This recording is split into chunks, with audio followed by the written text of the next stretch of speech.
Good day to one and all. This is Leah from Chempaka International to give you this week's global news. USA, I'm good. Joe Biden falls off bike during Delaware ride with First Lady. Joe Biden fell off a bicycle near his Delaware beach home Saturday morning, moments after greeting reporters with a wave and cheery good morning.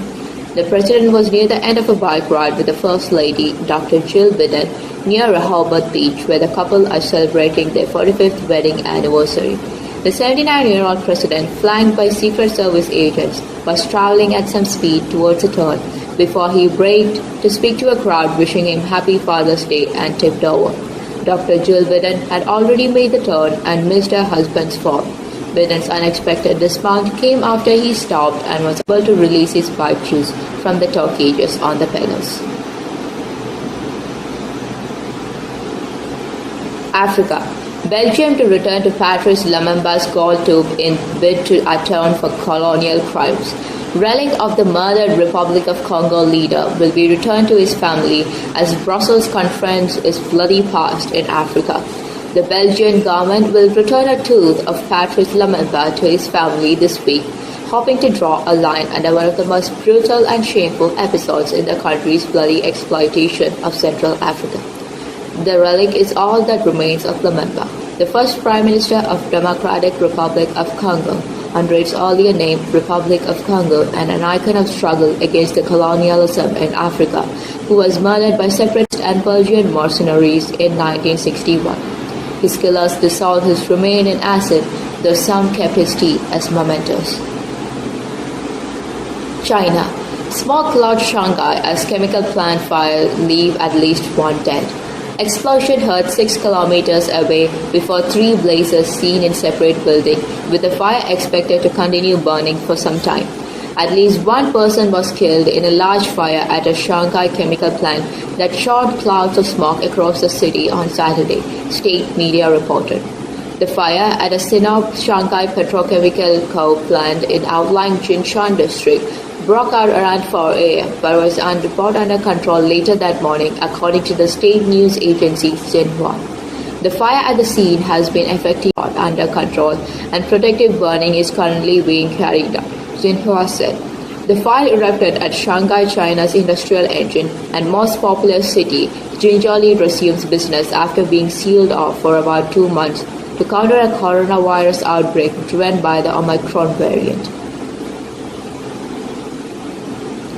Pakistan.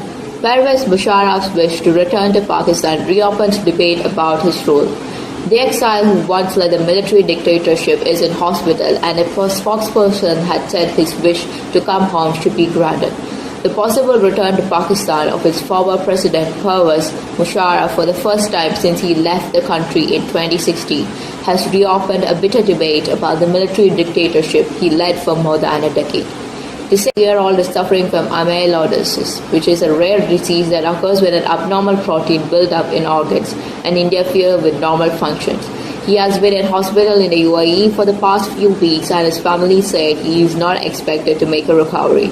Local media reported that he has expressed a desire to spend the rest of his life in his home country, and on Tuesday a military spokesperson said that his wish should be granted.